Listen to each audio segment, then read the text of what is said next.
저는 삼성서울병원 혈액종양내과 전문의 장준호 교수입니다.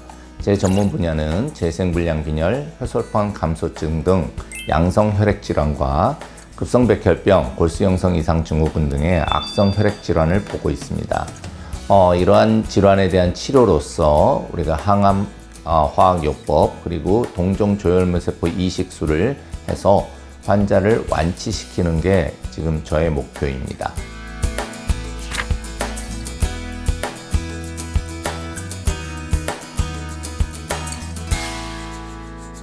네, 급성백혈병의 증상은 비특이적입니다. 감기 증상과 비슷해서 초기에는 감기라고 생각하는 경우가 많습니다. 하지만 이러한 증상들이 더욱 심해지고 도저히 견딜 수 없는 상황이 되기 때문에 병원에 오게 됩니다. 급성백혈병의 진단은 골수검사를 통해서 우리가 확진을 할 수가 있습니다. 골수검사를 통해서 얻어진 골수를 통해서 슬라이드 검사, 플로사이토메트리 여러 가지 염색법을 이용해서 우리가 급성백혈병의 A형과 급성백혈병의 분류를 하게 됩니다.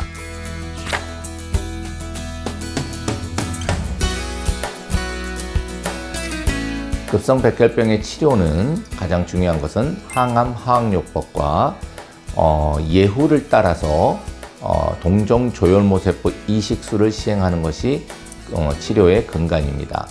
이렇게 치료를 하게 되면 약 50% 이상의 환자에서 완치가 가능하다는 것이 가장 큰 특징이라고 할 수가 있겠습니다.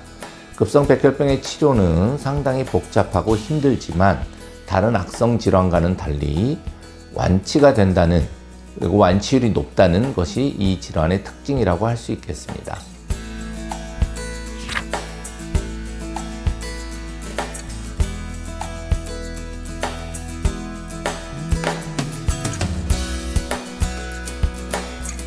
동종조혈모세포 이식이란 환자가 자기의 악성세포를 면역세포가 인식하지 못해서 이 악성세포를 죽일 수 없기 때문에 다른 사람의 면역세포를 이식하여 잔존하는 혈액암세포를 제거하고 정상적인 면역으로 평생 살아가 다시 재발하지 않게 하는 치료법입니다.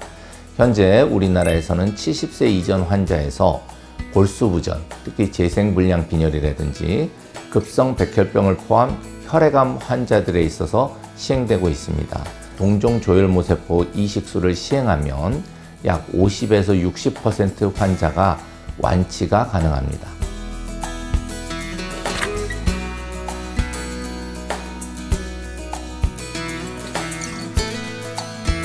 네, 급성골수성 백혈병이라든지 급성림프구성 백혈병으로 대표되는 급성백혈병의 치료는 항암 화학요법이 근간이 되겠습니다.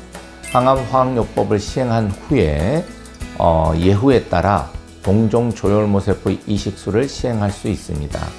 동종조혈모세포 이식술을 시행하려면 우선 조직형이 맞는 공여자가 있어야 합니다. 먼저 형제간 검사를 시행합니다. 여기서 맞는 사람이 없다면 국내에 10만 명 이상 등록된 조혈모세포 은행에서 공여자를 찾을 수 있습니다. 외국인도 마찬가지입니다. 여기서도 맞는 사람이 없다면 부모 간 그리고 형제 중에 반일치하는 사람을 찾아서 동종조혈모세포 이식을 시행할 수도 있습니다.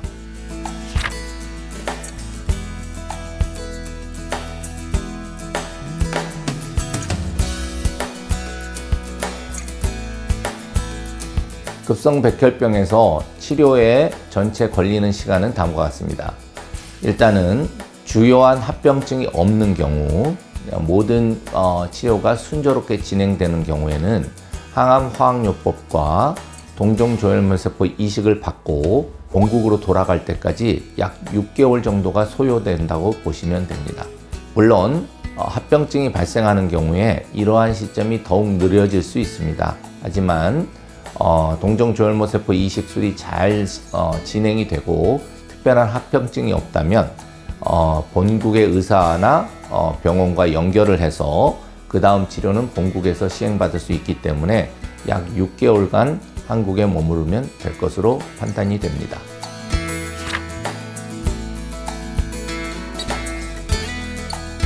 네, 반일치 이식은 최근 10년간 굉장히 많은 례가 이식을 시행하고 있습니다.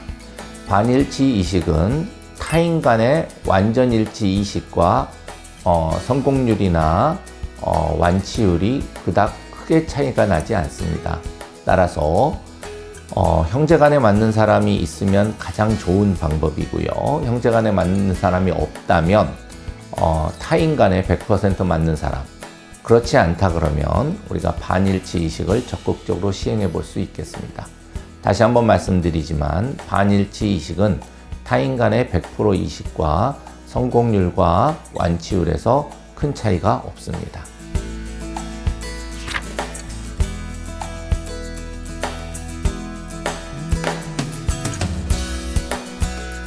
네, 동종조혈모세포 이식은 일반 간 이식이나 신장 이식과는 달리 자기 몸에서 수술을 해서 어떤 장기가 적출돼서 나가는 것이 아닙니다. 따라서 약간의 몸살 증상 그 정도만 있고 전혀 건강에는 이상 소견이 없습니다. 따라서 동종조혈모세포 이식 공여자는 건강에 전혀 문제가 없다, 그렇게 생각을 하시면 될 것 같습니다. 급성백혈병이나 혈액암에서 시행하는 동종조혈모세포 이식에서 공여자의 건강 문제는 상당히 중요한 문제입니다. 동종조혈모세포 이식술을 시행하기 전에 공여자의 건강검진에 준하는 검사를 시행하게 됩니다. 여기서 공여자의 건강에 전혀 문제가 없어야지만 우리가 동종조혈모세포 이식을 시행할 수가 있습니다. 여기서는 기존에 가지고 있는 질환, 이런 것들이 잘 조절된다 그러면 당뇨, 고혈압 이런 것들에 있어서는 동종조혈모세포 이식 공여자로서 적합하지 않은 경우는 없고요. 우리가 이제 예상 못하는 바이러스 질환을 가지고 있다든지 아니면 당뇨나 고혈압이 조절되지 않는다든지 이러한 공여자는 우리가 동종조혈모세포 이식술에 적합하지 않은 공여자로 생각할 수 있겠습니다.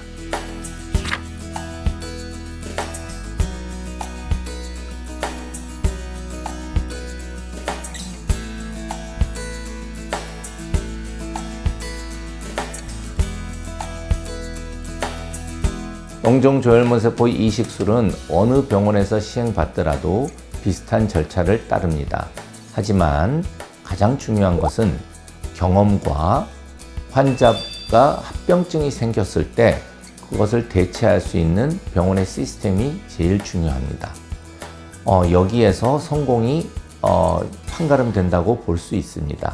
그렇기 때문에 어느 병원을 선택할 때 가장 중요한 점은 그 병원이 얼마나 경험이 많으며 그 병원이 합병증에 대처할 수 있는 시스템이 얼마나 잘 갖춰져 있는지, 그 부분이 가장 중요한 부분이라고 할 수 있겠습니다.